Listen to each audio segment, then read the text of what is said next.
ধুবুৰী জিলালৈ আহিছিলোঁ। কেইবাটা ধৰ্মীয়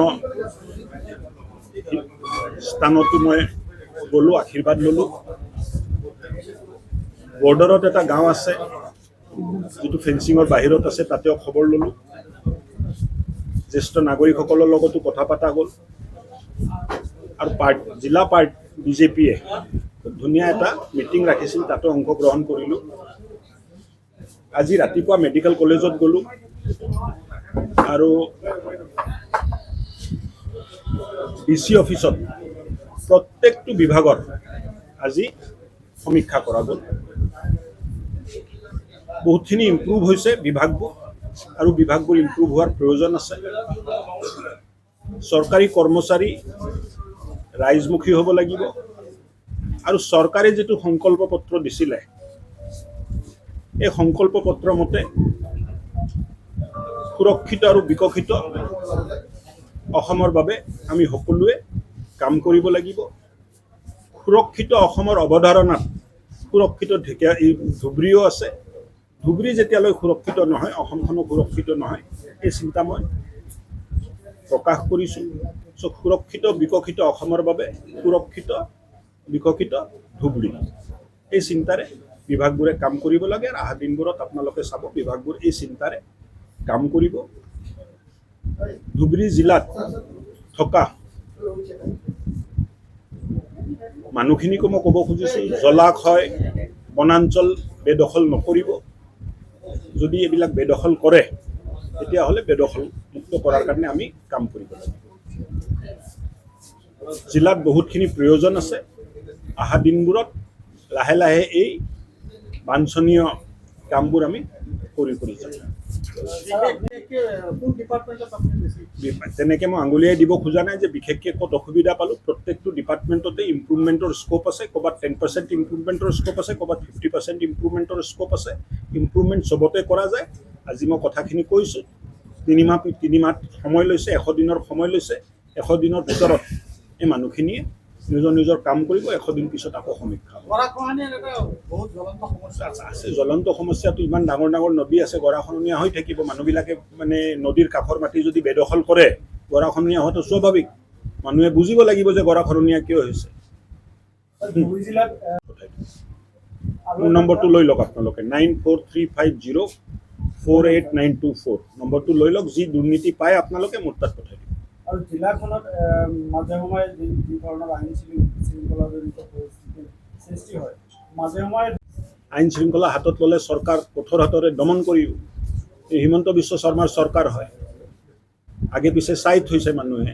মই ভাবোঁ ভৱিষ্যত আইন শৃংখলা হাতত লোৱাৰ কোনো কাম কোনো মানুহে যেন নকৰে, এইটো আশা কৰিম। ধুবুৰী জিলা আপুনি এটা ষ্টেটমেণ্টত 15 দিনৰ এটা সময়সীমা বান্ধি দিছিলে, আচলতে কি উদ্দেশ্য আছে? আৰু উদ্দেশ্যবিলাক এতিয়া মই যদি আপোনাকে কৈ দিওঁ, বিষয় মানে ৰাইজক কি ক'ম? 15 দিন যাব দিয়ক, তাৰপিছত মই কৈ দিম কি উদ্দেশ্য আছিলে। কিন্তু কামবোৰ হ'ব লাগিব। এই ঢিলা ঢালা হৈ আছে, এক্সকিউজ দি থাকিলে নহ'ব। ৰাইজে লাখ লাখ ভোট দি আমাক জিকাইছে কাম কৰাৰ কাৰণে। আমিও বিনম্ৰতাৰে কাম কৰিব লাগিব, কথা কম ক'ব লাগিব, কাম বেছি কৰিব লাগিব। 100%। 15 দিনৰ সময় দিছোঁ। 15 দিনৰ ভিতৰত যদি চিজিল নকৰে, তেতিয়া বিপদ আছে। এইটো কলেজহে, অকল হস্পিটেলটো নহয়। কলেজত ডক্টৰ তৈয়াৰী হ'ব, স্পেচিয়েলিষ্ট আহিব, বিভিন্ন বিভাগ আহিব, এটাকৈ কাম হৈ গৈ আছে। প্ৰথমটোতো মুখ্যমন্ত্ৰী ডাঙৰীয়াক ধন্যবাদ দিয়ক যে তেখেতে কল্পনা কৰিছিল যে ধুবুৰীত মেডিকেল কলেজ হ'ব লাগে, নহ'লে গুৱাহাটী যাব লগা হৈছিল। আজি মই দেখি আহিছোঁ যে কিমান OPD ইহঁতে ট্ৰিট কৰি আছে। 1000 আউট পেচেণ্ট তেখেতসকলে ডেইলি মানে চাই আছে। গৰমৰ দিনত সংখ্যা 1200 লৈ যায়। 4 লাখ পেচেণ্ট যদি চাই আছে, মানুহটো এনে নাযায়, চিকিৎসা পাই আছে বুলিহে যাই আছে। আপুনি কওক যে আৰু ইম্প্ৰুভ কৰক। দীৰ্ঘদিনীয়া অভিযোগ আছে যে কৰ্মচাৰীসকল যি সাধাৰণ যিসকল ৰোগী আছে তেওঁলোকৰ সৈতে বেয়া ব্যৱহাৰ কৰে। এবাৰ লৈ আপুনি এটা কমেণ্টও কৰিছে বা টুইটো কৰিছিলে এই বিষয়টো লৈ। আপুনি ঠিক আছে, লাহে লাহে সমাজো অলপ মানে সহনশীল হ'ব লাগিব। স্বাস্থ্য বিভাগত কাম কৰা মানুহো অলপ সেৱামুখী হ'ব লাগিব, যে সেৱাৰ মনোভাৱ লৈ মানে ৰাইজত চিকিৎসা কৰিব লাগিব। ৰাইজক সহনশীল হ'ব লাগিব যে ডক্টৰসকলে যিটো কাম কৰে 100% ছাকচেছটো হ'ব নোৱাৰে না। শচীন তেণ্ডুলকাৰ চব মেচতে 100 মাৰিছিল নেকি? 100টা কেছ কৰিছে ডক্টৰ, এটা কেছ বেয়া হৈ যাব পাৰে। এই কেছটোৰ কাৰণে যদি ডাক্তৰৰ লগত মাৰধাৰ কৰা হয়, এই মানুহৰ কি মনোভাৱ থাকিব কওকচোন? সেইকাৰণে আমি সকলোৱে মিলি সমাজখন ভাল কৰিব লাগে। চিকিৎসা বিষয়া, চিকিৎসা কৰ্মচাৰীসকলেও সেৱাভাৱেৰে কাম কৰিব লাগে আৰু সমাজো তেখেতসকলে দিয়া সেৱাটোক সহজভাৱে গ্ৰহণ কৰিব লাগে। আৰু লাহে লাহে সেৱাটো আমি উন্নত কৰিম, আৰু উন্নত কৰিম, আৰু নতুন টেকন'লজি আনিম, সময়মতে কৰাৰ চেষ্টা কৰিম। লাহে লাহে পৰিৱেশবাদ বদলি কৰি লৈ যাব লাগিব। প্ৰেছ কনফাৰেন্সত মই কথা কৈ দিলে কামটো হৈ নাযায়। আপুনি প্ৰশ্ন কৰিলে মই উত্তৰ দিলোঁ, তাত সমস্যাৰ সমাধান নাই। সমস্যাৰ সমাধান ষ্টেক হোল্ডাৰৰ লগত বহি কথা পাতি তেওঁলোকৰ চিন্তাৰ যিটো প্ৰক্ৰিয়া তাত পৰিৱৰ্তন আনিব লাগিব। আজিও ৰাতিপুৱা মই ক'লোঁ মেডিকেল কলেজত যে এটা খুব পবিত্ৰ কাম আপোনালোকে কৰি আছে, যে মানুহৰ আৰোগ্য ৰখাৰ চেষ্টা কৰি আছে। ইয়াত অলপ সেৱাভাৱ যদি লৈ আহে, আপুনি চাব যে কোৱালিটি অফ ছাৰ্ভিচ ভাল হৈ গ'ল।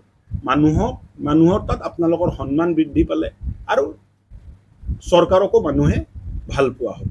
কিন্তু এই প্ৰক্ৰিয়াটোতো মই কথা কৈ দিলে নহ'ব, কৈ থাকিব লাগিব, মানুহে বুজিব লাগিব, লাহে লাহে পৰিৱৰ্তন হ'ব, একেদিনাও নহয়। So' we will try our best. Everybody, আমি যিমান চেষ্টা আছে কৰিম, সকলোৱে সহায় কৰক, আপোনালোকেও সহায় কৰক, হ'ব? ছাৰ, এই জিলাখনৰ দিনক দিনে যে চোৰাং গৰুৰ কাৰবাৰে হঠাৎ লৈ যে এটা উত্তেজনাৰ সৃষ্টি হয়, প্ৰায় এই ক্ষেত্ৰত কি ব্যৱস্থা লোৱা হ'ব? সমাজে বুজা উচিত আৰু অনুচিতৰ মাজত পাৰ্থক্যটো সমাজে বুজা উচিত। নহ'লে লাষ্টততো পুলিচ আছে, কিন্তু পুলিচ শেষ। প্ৰথম সমাজে নিজে উপলব্ধি কৰিব লাগে কি উচিত কি অনুচিত। লক্ষ্মণ ৰেখা এটা সমাজে নিজে ঠিক কৰিব লাগে, আৰু এই লক্ষ্মণ ৰেখা সমাজে যেতিয়া অতিক্ৰমণ কৰিব, পুলিচে নিজৰ কাম কৰিব। তেনে ক্ষেত্ৰত এই অপৰাধীসকলৰ বিৰুদ্ধে কি বাবা, তেনেসকলত কি ল'ব? কিন্তু মই এটাই প্ৰশ্ন কৰোঁ, মূল কথাটোতো আপোনাক বুজাৰ চেষ্টা কৰক। মই ফিলচফিটোৱে আপোনাক বুজাই দি আছোঁ যে সমাজে নিজৰ মৰ্যাদাটো নিজে ঠিক কৰক, আৰু এই মৰ্যাদাত সকলোকে ৰখাৰ কাৰণে সমাজে চেষ্টা কৰক। মৰ্যাদাৰ উলংঘন যদি হয়, তো পুলিচ আছে, হ'ব? চলিটো আছে বাবু প্ৰক্ৰিয়া। যোৱাবাৰতো 1.5 লাখ বিঘা হৈছিলে, এইবাৰ মুখ্যমন্ত্ৰীয়ে 5 লাখ বিঘাৰ মানে সপোন চাই আছে। ধুবুৰীৰো অংশ এটাতো থাকিব লাগিব। ধুবুৰী অসমত হয়নে নহয়? এই 5 লাখ বিঘাটো 50,000 ধুবুৰীও দিব লাগিব। এতিয়া শিৱসাগৰতো ইনক্ৰচমেণ্ট নাই, যোৰহাটতো ইনক্ৰচমেণ্ট নাই, ধেমাজিততো ইনক্ৰচমেণ্ট নাই। ইনক্ৰচমেণ্ট যে আছে তো এইবিলাক মানে গোৱালপাৰা, বৰপেটা, ধুবুৰী এইবিলাক এৰিয়াতে আছে। দিয়ক, আজিৰ কাৰণে ইমানটোতে ৰাখক। আপোনালোক সকলো